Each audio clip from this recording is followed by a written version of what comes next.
What's up, Thrashers, and welcome back once again to the Thrash Maniac 99 YouTube channel, and I am back with yet another album review, and today I am talking about the latest offering from Ghostbath, Rose Thorn Necklace.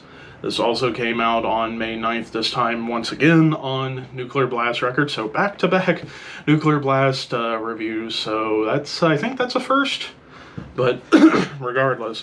If I recall, I believe this is the band's fourth or fifth studio full-length overall, and well, this is largely a one-man project now, and it's, for those who don't know, this project is from North Dakota, and it's described as all like blackgaze, post-black metal, and even depressive black metal, and yeah, this is actually my first time ever listening to this band, and I've heard the name over the years, but never listened to them because, well, blackgaze and post-black metal is not really my bag unless I really get into it. Like, hell, I'll go ahead and admit right now, that last Alcest album was really fun, and then the last Death Heaven. Honestly, I'm kind of rethinking my review on that one. I actually might like it more than I portrayed in that review. So there's a chance that could be a year-ender, or at least close. But regardless, yeah, this one, well, it's really bright. It's really pretty sounding. I'll touch more on that later on, but after you get through, like, the opening intro, it goes right into the title track where you get this, like, somber, clean melody to start off, and it is pretty, and then you get into this huge groove and tremolo riff, and by the way, the drums are being handled by one Mike Heller, formerly of Fear Factory, currently in Malignancy and Raven, and I'll just go ahead and say, Mike Heller is the MVP of this album. I loved his drum work across the board on this entire album because, well, as you'll come to find out, there wasn't much else going on to keep me invested. But the song itself does incorporate blast beats and like atonal melodies and some guitar harmonies, but then suddenly I thought I accidentally switched over to Coldplay, because there was like a Coldplay clean melody that came up and then into a lead melody, which is one of the only times you get a lead melody. Also in the song Dandelion Tea, there's a lead melody there. But I will say, I feel like this album, I'm just going to go ahead and get the negatives out of the way.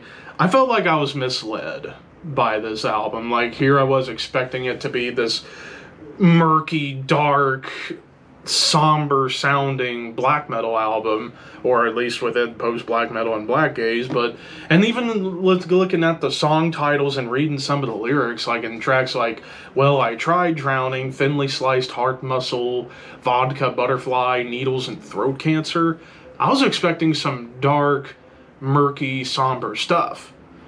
But in reality, what you got mostly was like clean melodies that are very lush and lavish, which I did like the clean melodies on this album. Like the melodic guitar play was pretty cool, but I felt like, man, I'm getting my words twisted today, but I felt like it sounded too upbeat for what I was expecting.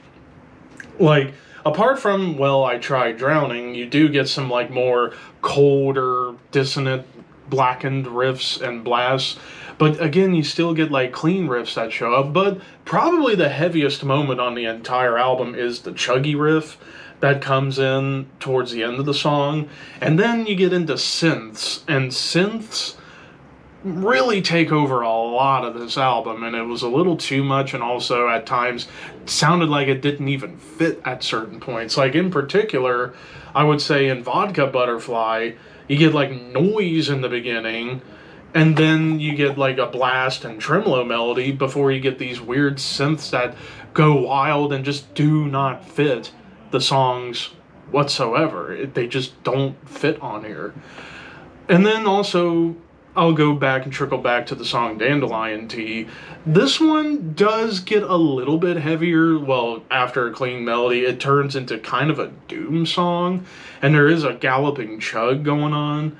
and then a tremolo riff, but it does have a little bit more heft behind the production. Like the guitars felt a little heftier on this song, but again, you still get those pretty clean melodies to start off, which again kind of misleads you somewhat. And then you get the instrumental Thinly Sliced Heart Muscle, which honestly I thought was one of the better songs on the album, and like clean melodies and synths, but they were done more tastefully on this song, as it kind of gave me a little bit of an Agalok vibe. When Agalok plays like clean melodies, it's one of the prettiest things ever, and this kind of made me think of that a little bit.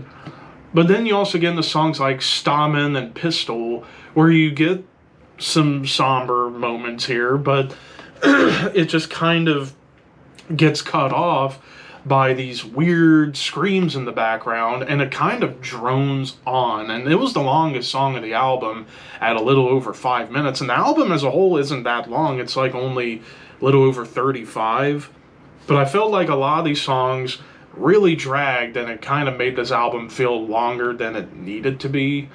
And then you get another interlude with Needles, which is largely piano, but it sounds like the tape is screwing up. And then you get the closer, Throat Cancer, which is, again, largely a pretty song, despite being misled with the title and the lyrics. So yeah, basically the point of this review is to announce that I felt like I was misled with this album. Like, when I see the name Ghost Path and I see there's black metal in there, I'm expecting to hear a lot of intense black metal. You didn't really get that on here. At least with Deaf Heaven's new album, there was more intensity behind what they were doing. This just doesn't really hold my attention. The only thing that keeps this from getting a lower score is Mike Heller on drums. Like, again, the clean melodies, if they were heard in like a prog metal album or a standard post-metal album, they'd be pretty. But here, when I'm expecting to hear like black metal with a post-metal vibe, it just didn't quite fit on here to me. So for those reasons, I can only give this 2 stars. And I know there's probably a diehard fan base of this band that's probably going to want to lynch me, but I just couldn't get into this. I really couldn't. Like, Mike Heller saves this album from being below a 2, but yeah, this album is just a run-of-the-mill, I don't know what to describe it. But of course, those are just my opinions. What did you guys think? Let me know in the comments below. Don't forget to like, comment, share, subscribe, all that fun stuff. But until next time, thank you for watching. Keep your horns high and your dreams wet.